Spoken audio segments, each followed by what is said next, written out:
عمر وزیر شمشیر فدای دین شد. خمیم جگرش پاره پاره شد. رسول الله صلی الله علیه و سلم به طایف پایش خرامد شد. گفت الله بزرگتر از جسم محمد است. خدیجه الکبری رضی الله عنها هم تمام سرمایه تجارتش فدای دین الله شد. رسول الله به عرفات 2 ساعت امتی امتی ربی امتی میگو. دل مبارک تکان میخورد، صدایی میآمد ای الله امتم را نجات بده. این امت امروز مریض شد. این امت امروز از سنت و بعثت و منهج رسول الله دور شد. این 4مین شاخه امر بالمعروف و نهی از منکر حکومت‌های زمان مسئولیت دارند. اون حکومتدارایی که به نماز رسول الله مسلمان هستند، به نظام حکومتداریشان مجادله دارند. با روزه گرفتن رسول الله مؤمن هستند، با نظام حدود الله رسول الله مشکل دارند.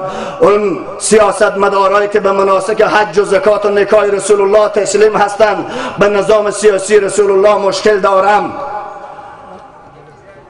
آنها مسئول امر بالمعروف و نهی از منکر هستند. وزارت ارشاد، حج و اوقاف، معارف و تحصیلات عالی باید برنامه‌های برای امر بالمعروف و نهی از منکر جماعتی را از داخل خود یا مجمعی از علما را تهیه کند برای اون سیاستمدارانی که به 20 لک رشوت نمیشن، آن سیاستمدارانی که بدون از فساد اخلاقی شب و روزشان شام نمیشه، آن کسایی که بیچاره ها با تبعیض زبانی و نجاتی محتاط هستند، جماعتی باشد از دانشمندا که آنها را نسخه داد که از این سرطان و از این ویروس خطرناکی که سرانجام تو را به جهنم الله وصل میگرداند باید نجات پیدا کرد. این 4مین شاخه امر بالمعروف سیاستمدارایمون هستند. سیاستمدارها باید بدانند کسانی که خدمت به وطن را عبادت میگویند، مسلمان را تذکره و لیسانس جواسر پرسان کرده میتونند، از آمریکای خبیث جنایتی هم پرسان کرده بتانند که به این سرزمین آیا پاسپورت و ویزا و حق داخل شدن قانونی را داری یا نه که مثل حیوان بری بدون از تعقل و بصارت و اجازه در کشور اسلامی داخل شده اید. اما باید امر به معروف و نهی از منکر از طریق رسانه ها، از طریق مراکز علمی، از طریق پوهنتون ها، از طریق مکاتب باید تطبیق شود. نکته آخری هم است، محبت دین و اصحاب رسول الله صلی الله علیه و سلم را باید از صحابه آموخت. این کلمات آخری صحبتم هست. اصحاب رسول الله صلی الله علیه و سلم وقتی که برایشون از توحید این پیام داده شد که بزرگی الله، از بزرگی جبرائیل، بزرگی الله از بزرگی انبیا، بزرگی الله از بزرگی اولیاء، بزرگی الله از بزرگی کل پادشاه ها، بزرگی الله از بزرگی کل کائنات زیادتر است. الله زودتر صدا هم از کل مخلوق میشنود. الله از تمام مخلوق زودتر نصرت و مدد و حفاظت و کفایت هم کرده میتواند. الله به داد دلمون، به مریضیمون، به مشکلمون از همه مخلوق زودتر رسیدگی کرده میتواند.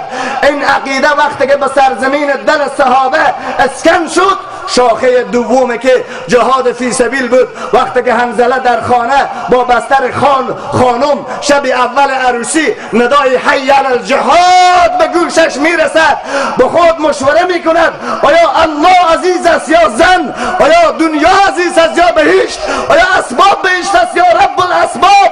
ای حنظله، ایمان و محبت الله در درونت موجود است برای در میدان که محمد صلی الله علیه و سلم بیرون شده است.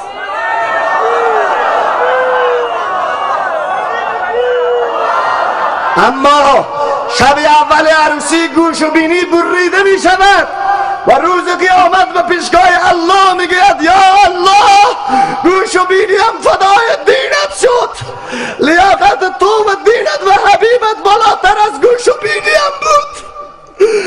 الله من دانستم که حنظله و خانم و مادر و عمر و سمیه تنها نیست. زن قندوزی هم استاد می شود بگد حنظله فرزندم تیرباران شد، به سینه که قرآن افشوده بود مرمی خود بالای حافظ قرآن. اگر تو جگر پاره پاره پیش کردی ما هم حافظ قرآن چکه چکه پیش میکنیم. مادر کندوزیم سمیه فدای دین شد، تشویش نکن. عمر به زیر شمشیر فدای دین شد، خمیم جگرش پاره پاره شد. رسول الله صلی الله علیه و سلم به طایف پایش خونالود شد، گفت الله بزرگتر از جسم محمد است. خدیجه الکبری رضی الله عنها هم تمام سرمایه تجارتش فدای دین الله شد. روز فیسبوک را باز کردم دیدم مادرک کندوزی نوشته است فرزندم رفت به مدرسه که بس بیاید، اما قبل از آمدن به خانه من به بهشت الله رفت.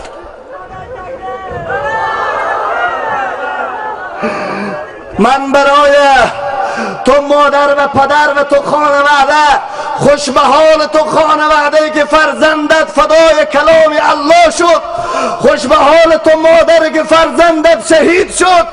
مادر کندوزیم برادر به نمایندگی از جوانهای هیرات بدانید والله رب کعبه قسم فرزندای تمام جهان اسلام و هیرات آماده است که از ذره ذره خونت دفاع کند.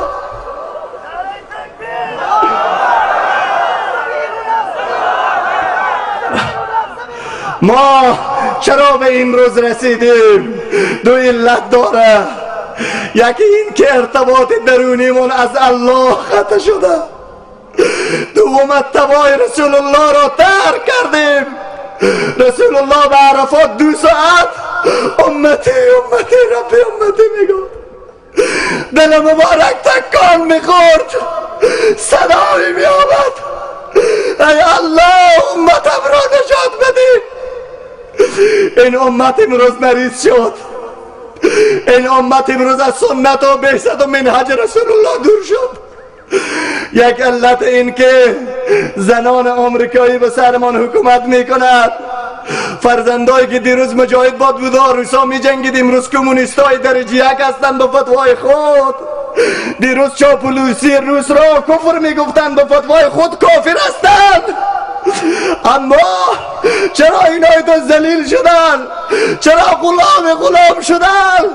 چرا اسیر شدن؟